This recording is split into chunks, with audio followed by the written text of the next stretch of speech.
దేవునికి స్తోత్రం. హల్లెలూయా, హల్లెలూయా, హల్లెలూయా. అందరికీ వందనాలు. దేవునికి మహిమ కలుగును గాక. ఈ దినం దేవుని నామాన్ని మహిమపరచడానికి తన గృహం ద్వారా దేవుడు మహిమపరచబడాలని 2025 సంవత్సరం అంతా దేవుడు కాపాడినందుకు కృతజ్ఞతలు తెలియజేస్తూ 2026లో నూతనమైన తీర్మానాలతో ముందుకు సాగడానికి దేవుడు తన శక్తిని, తన బలమును అనుగ్రహించాలని మరి కూడికని ఏర్పాటు చేసుకున్నటువంటి కుటుంబానికి నా హృదయపూర్వకమైన అభినందనలు, దైవాశీస్సులు. సమయంలో దేవుని యొక్క వాక్యాన్ని మనం ధ్యానం చేసుకుందాం. పరిశుద్ధ బైబిల్ గ్రంథంలో నుండి ఒక మాట చదువుకొని దేవుని వాక్యాన్ని మనం ధ్యానం చేద్దాం.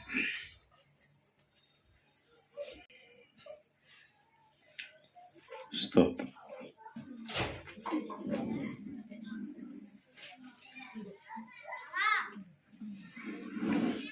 బయట ఉన్న వాళ్ళందరూ కూడా లోపలికి వచ్చి దేవుని సన్నిధిలో చక్కగా క్రమంగా కూర్చోండి. దేవుని యొక్క సన్నిధిని అనుభవిద్దాం. దేవుని పరిశుద్ధ వాక్య భాగం నుండి ఇర్మియా గ్రంథంలో నుండి 31వ అధ్యాయం. ఇర్మియా గ్రంథం 31వ అధ్యాయము.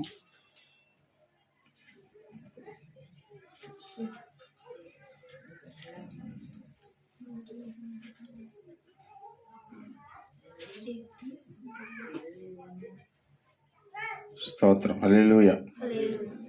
ఇర్మియా గ్రంథం 31వ అధ్యాయము 18వ వచనం. నీవు నన్ను శిక్షించితివి, కాడికి అలవాటుగాని కోడె దెబ్బలకు లోబడినట్లు నేను శిక్షకు లోబడుచున్నాను.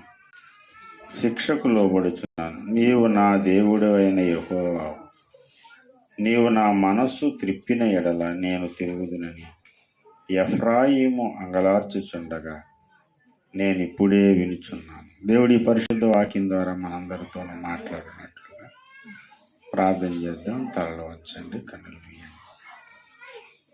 ప్రేమ కలిగిన మా తండ్రి, పరిశుద్ధుడా, జీవాధిపతి, నీ నామాన్ని కొందనాళ్ళు.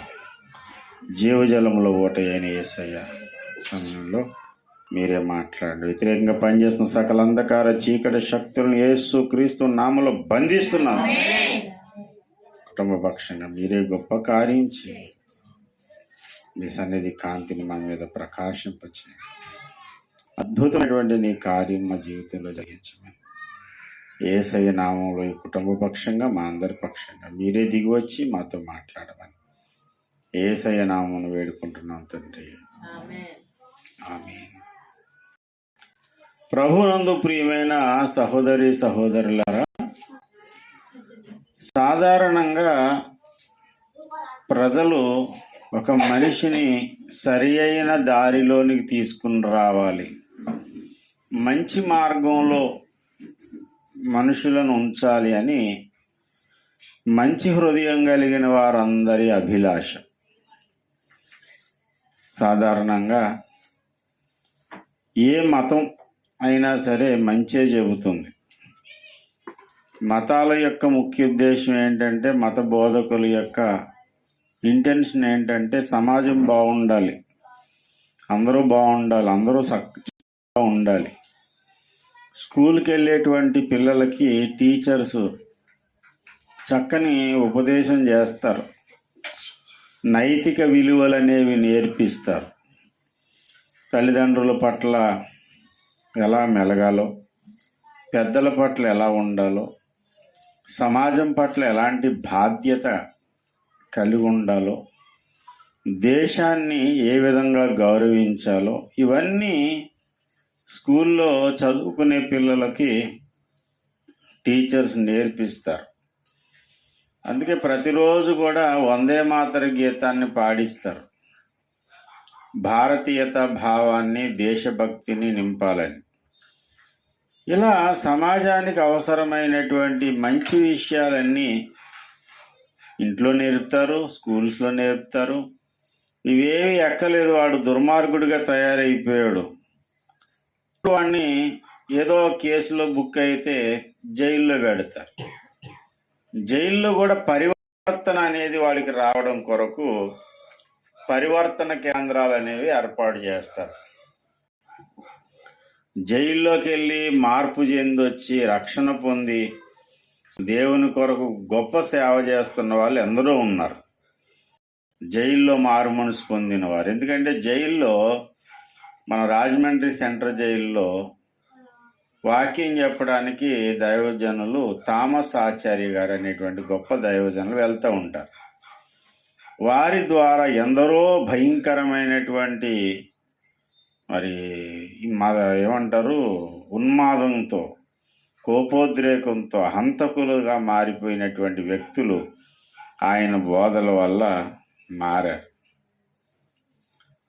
ఇలా సమాజంలో చాలామంది ఉపదేశం చేస్తారు. చర్చిలో ప్రతి ఆదివారం మనం ఎలా బ్రతకాలో అనేది నీతి బోధ అనేది ప్రకటించడం జరుగుతుంది. నాతోటి సేవకులందరి యొక్క అభిలాష ఏంటంటే ప్రతి విశ్వాసి కూడా, ప్రతి వ్యక్తి కూడా సమాజం పట్ల, సంఘము పట్ల, దేశం పట్ల, దేవుని పట్ల బాధ్యతాయుతమైన వ్యక్తిగా ఉండాలి అనేదే ప్రతి సేవకుని యొక్క అభిలాష. అసలు యేసయ్య భక్తి అంటే ఏంటనుకున్నారు? అన్ని భక్తులు కలిసినటువంటిది, అన్ని రకాల భక్తిని తన యందు ఇముడ్చుకున్నదే యేసయ్య భక్తి. కొంతమందికి యేసయ్య భక్తులు అయితే దేశభక్తి ఉండదు అనుకుంటారు. యేసయ్య భక్తి అనేది స్టార్ట్ అయిన తర్వాతే మన పేటలో జెండా వందనం చేసి దేశభక్తిని చాటడం అనేది ప్రారంభమైంది. అంతకుముందు స్కూల్లో జెండా వందనం చేశారు, ఆఫీసుల్లో చేశారు జెండా వందనం.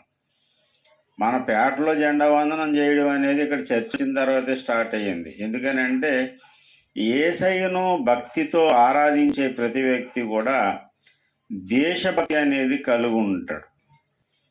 దేశభక్తి, అలాగనే పెద్దల ఎడల భక్తి భావం కలిగి ఉండుట, తల్లిదండ్రులను గౌరవించుట. జెండాకు నమస్కారం పెట్టడం ఏంటండి అనేవాడు దేశభక్తుడు కాదు, యేసయ్య భక్తుడు అసలే కాదు. యేసయ్య ఎలాంటి వ్యక్తిత్వం కలిగిన వాడంటే, యేసయ్యను శిష్యులు అడుగుతారు, మీ యజమానుడు, మీ బోధకుడు పన్ను కట్టడా? అరశకే పన్ను కట్టడా? ఒక ₹1 అన్నమాట. ఒక ఉదాహరణకి అరశకేలు. షకేల్ అనేది ఒక ఖరీదైనటువంటి రూపాయి నోట్ లాంటిది. దేనారము, షకేలు, అరశకేలు వాళ్ళ కాయిన్స్ అన్నమాట, వాళ్ళ కరెన్సీ అది. అరశకేలు కట్టించుకునే ట్యాక్స్ రోమియులు. నీ షకేలు పన్ను కట్టడా, అరశకేలు పన్ను కట్టడా అంటే వారికి మనం అభ్యంతరంగా ఉండము. పేతురు, నువ్వు వెళ్ళి గాలం వేయి, ఒక చేప పడుతుంది, దానిలో నోట్లో షకేలు ఉంటుంది, ఆ షకేలు నీకు ఒక అరశకేలు, నాకు ఒక అరశకేలు పన్ను కట్టిరాపో అన్నాడు. అంటే ఎవరికి అభ్యంతరంగా ఉండేది కాదు. సమాజం పట్ల, లోకం పట్ల, అందరి పట్ల కూడా సద్భావము కలిగినటువంటి బోధన నేర్పించాడు యేసయ్య. ఇలా ఎన్నో బోధలు ప్రతి ఆదివారం నాడు బోధలు వింటున్నాం, శుక్రవారం బోధలు వింటున్నాం, బుధవారం వింటున్నాం.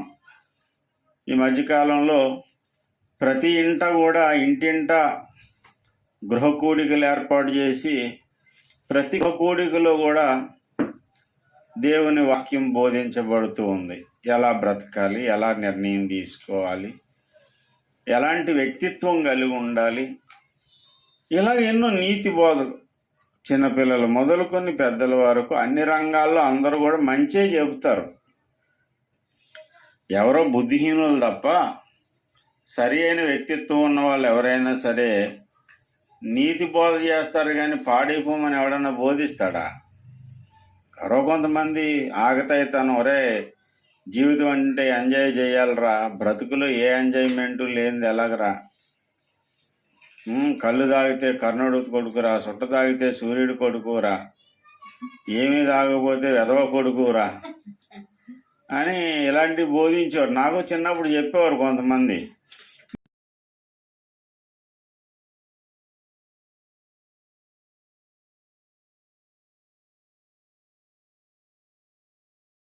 నేను ఎవరి కొడుకును కాదు, మా నాన్న కొడుకుని నేనని చెప్పేవాడు.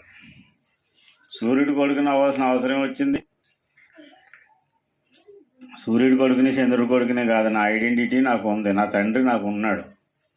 కాబట్టి నా పరలోకపు తండ్రి యొక్క వ్యక్తిత్వం ఎలాంటిది అలాగే నేను నడుస్తాను. ఈ పనికిమాలిన మాటలు వినేవాడిని కదా, పనికిమాలిన మాటలు చెప్పేవాడు. లైఫ్ అంటే ఎంజాయ్ చేయాలి.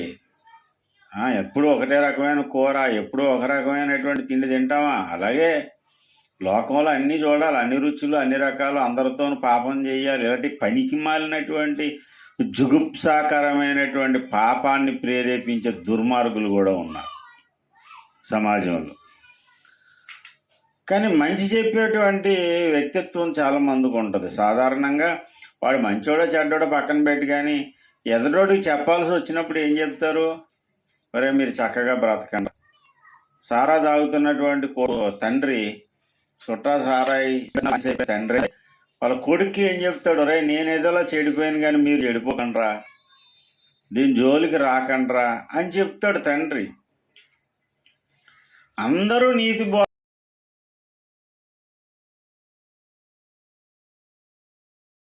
చెప్పేవాళ్ళే, కానీ పాటించే వాళ్ళే తక్కువైపోయారు.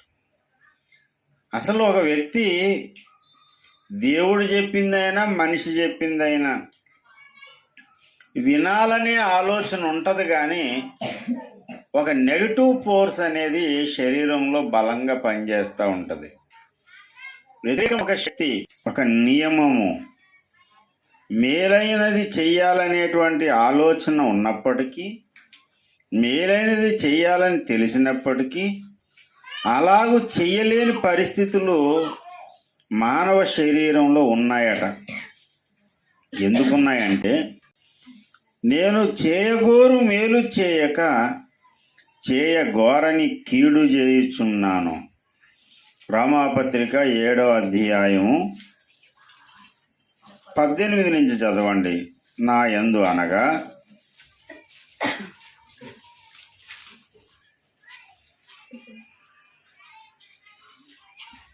రోమాపత్రిక 7:18. నా శరీరమందు మంచిది ఏమియు నివసింపదని ఎరుగుదును, మేలైనది చెయ్యవలెనను కోరిక నాకు కలుగుచున్నది. 15 నుంచి చదువు, ఇంకా చక్కని మాట ఉంది అక్కడ. ఏలి అనగా నేను చేయునది నేను ఎరుగను, నేను చెయ్య నిశ్చయించున్నది చెయ్యక ద్వేషించుచున్నదయే చేయుచున్నాను. నిశ్చయింపనిది నేను చేసిన ఎడల ధర్మశాస్త్రము శ్రేష్టమైనదైనట్టు ఒప్పుకొనుచున్నాను. నేను చెయ్యాలని అనుకున్న దాన్ని నేను చేయలేకపోతూ ఉన్నాను. ఎందుకు చేయలేకపోతున్నావు అంటే, నా యందు అనగా నా శరీరమందు మంచిది ఏదియో నివసింపదని మేలైనది చేయవలనని కోరిక నాకు కలుగుచున్నది, కానీ దానిని చేయుట నాకు కలగడం లేదు. నేను చేయగోరు మేలు చేయక చేయగోరని కీడునే చిన్నప్పటి నుంచి పెద్దవాళ్ళ వరకు. పిల్లోడిని స్కూల్కి వెళ్ళి చదువుకోరు, ఆ ఒక్కటే ఆడికి కిట్టదు అండి.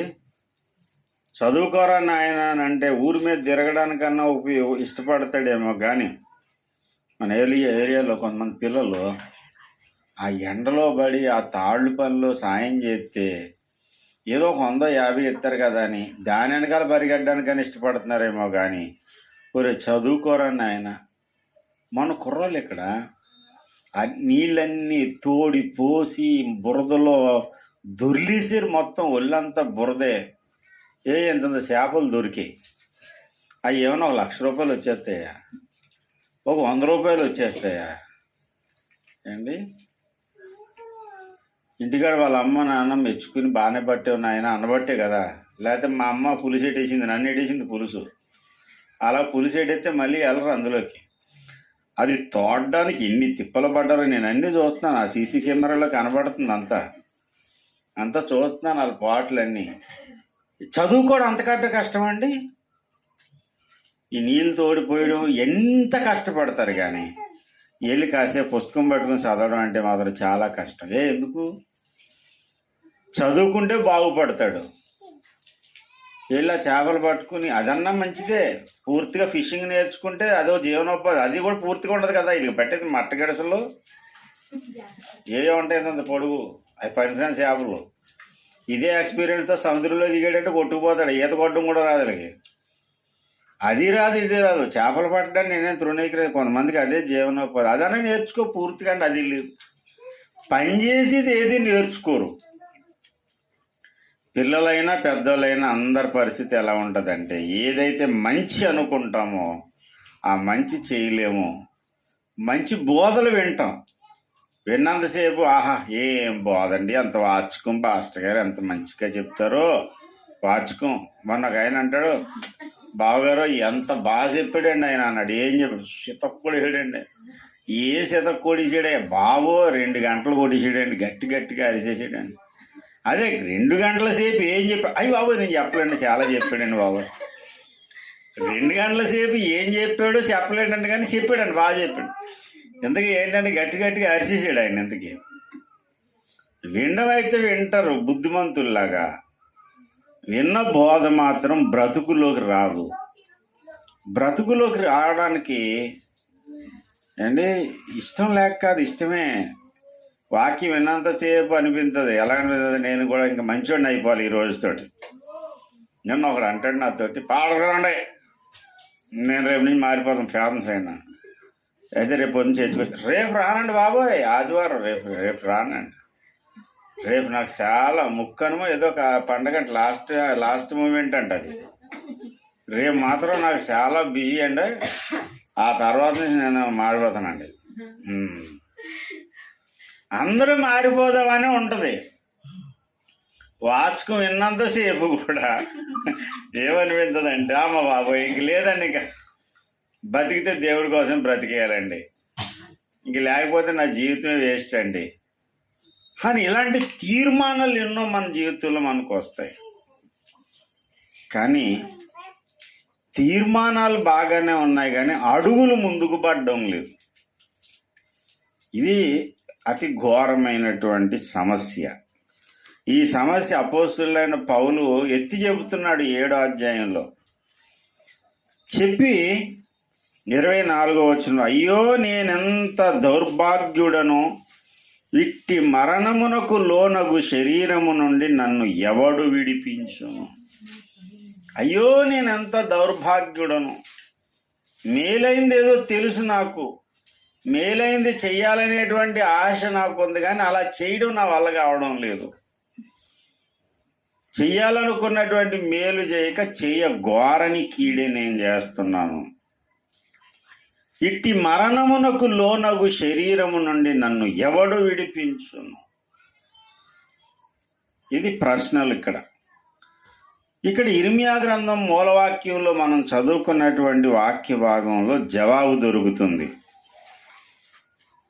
18వ వచనం, 31:18, నీవు నన్ను శిక్షించితివి, కాడికి అలవాటు గాని కోడె దెబ్బలకు లోబడినట్లుగా నేను శిక్షకు లోబడుచున్నాను. నీవు నా దేవుడవైన యెహోవావు. నీవు నా మనసు త్రిప్పిన ఎడల, దేవుడు మనసు త్రిప్పాలి.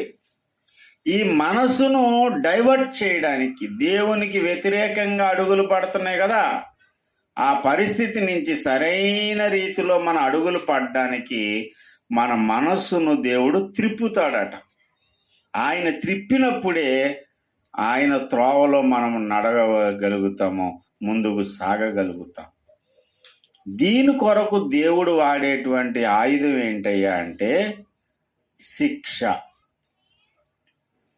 ఇంతకు పోయిన 2 వారాల కిందట కూడా చెప్పాను చర్చిలో. పుట్టినప్పటి నుంచి భూమి మీదకి వచ్చింది మొదలుకొని తినడం, ఊరి మీద తిరగడమే ఎద్దులకి. చిన్నప్పుడు దానికి ఏ పని చెప్పరు. కొంచెం ఓపిక వచ్చి బలం వచ్చిన తర్వాత యవనప్రాయం వచ్చింది, దానికి బరువు మోసే స్థితి వచ్చింది. ఇప్పుడు ఎద్దుల బండికి గడితే అప్పటి వరకు దానికి ఏం అలవాటు? ఏ బరువు మోయడం అలవాటు లేదు దానికి. దాని ఇష్టం వచ్చినట్టు ఎక్కడికి వెళ్ళాలంటే అక్కడికి వెళ్తుంది. అలాంటి ఎద్దుకి ఇప్పుడు కాడి మోయడానికి తీసుకెళ్ళారు కోడె దూడ.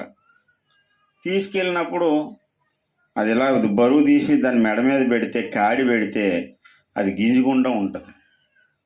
పోళ్ళు ఇష్టం లేదు లోందలే, పోళ్ళు వదిలేద్దాం అనుకుంటాడా బండి కట్టినోడు? అసలు దాన్ని అంతకాలం మేపింది దేనికి? వచ్చేసి ఊరి మీద వదిలేయడానిక? బరువు మోయడానికి. ఎద్దులంటేనే బరువులు మోయడానికి పని చేస్తాయి. ఆవులతో మోయించడు ఎవడుని. అంటే ఆడవాళ్ళకి ఎలాగైతే బలహీనంగా ఉంటారో అలాగే మగవాళ్ళకి ఎలాగైతే బలం ఉంటుందో జంతువుల్లో కూడా అలాగే ఉంది. ఆవులు సంతానోత్పత్తి కొరకు, ఎద్దుల్ని దేనికి ఉపయోగిస్తారంటే బరువులు మోయడానికి. అంటే గేదెలు కూడా అంతే. గేదెలనేమో పాలు తీసి దాని సంతానోత్పత్తి కోసం గేదెలను వాడితే, కొన్ని ఏరియాలో దున్నపోతు అంటే ఏంటి? మగ్గేది అండి. ఇప్పుడు అన్నీ వివరించి చెప్పాల్సి వస్తుంది.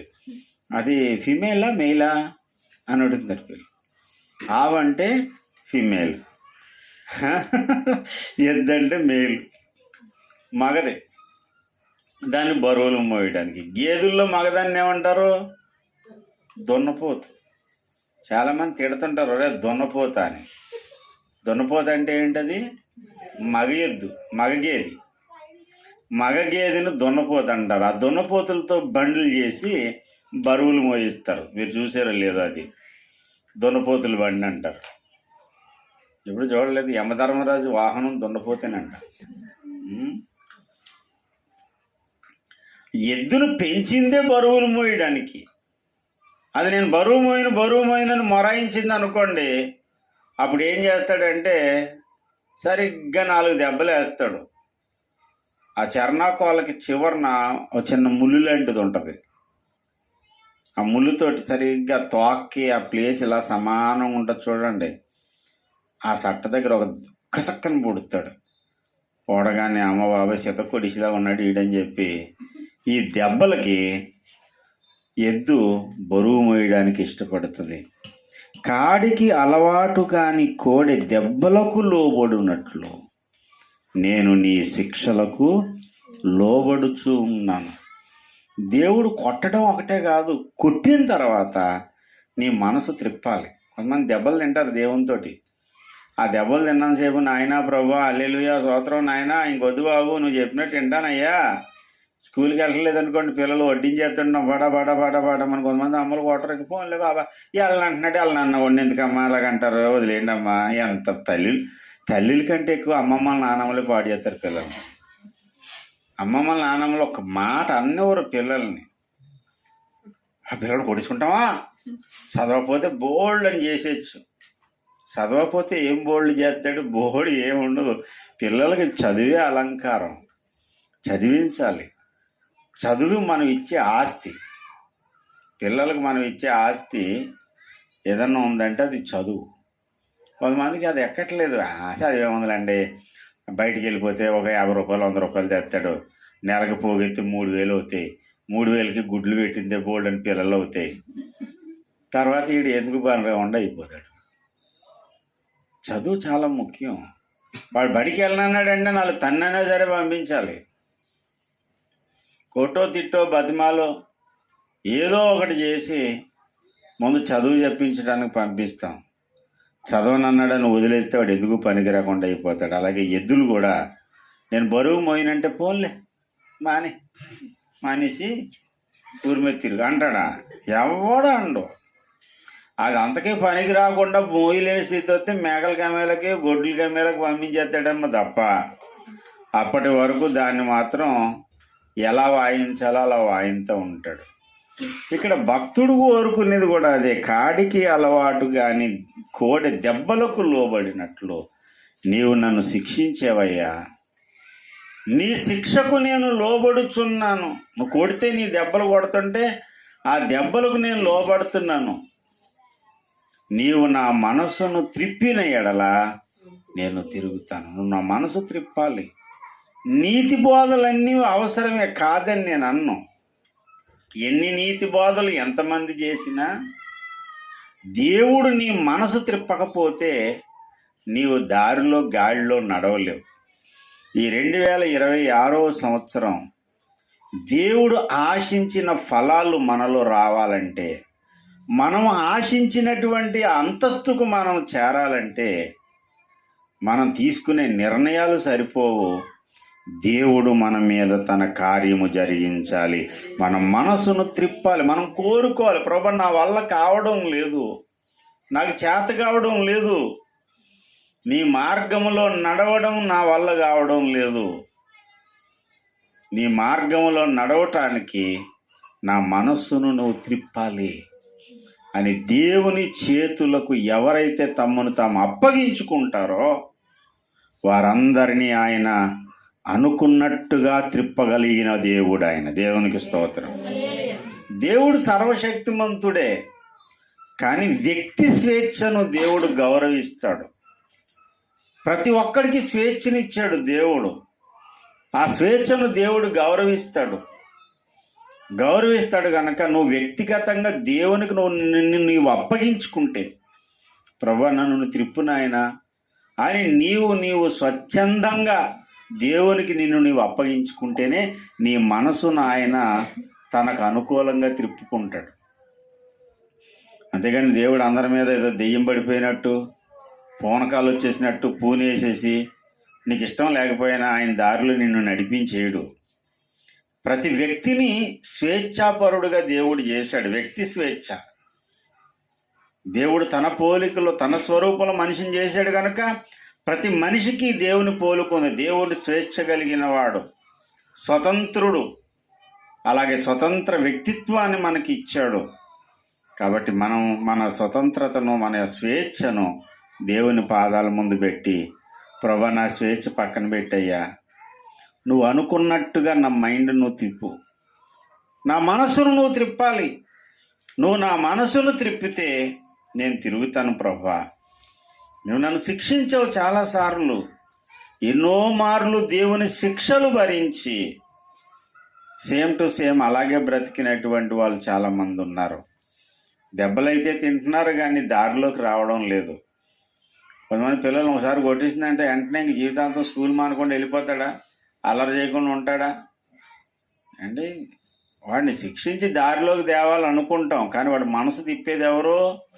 దేవుడు తిప్పాలి అండి. అనుదినము మనం శిక్ష భరించినటువంటి వాళ్ళం అయిపోతున్నాం. పలుమార్లు దేవుని శిక్షలు మన మీదకు వస్తున్నాయి అండి.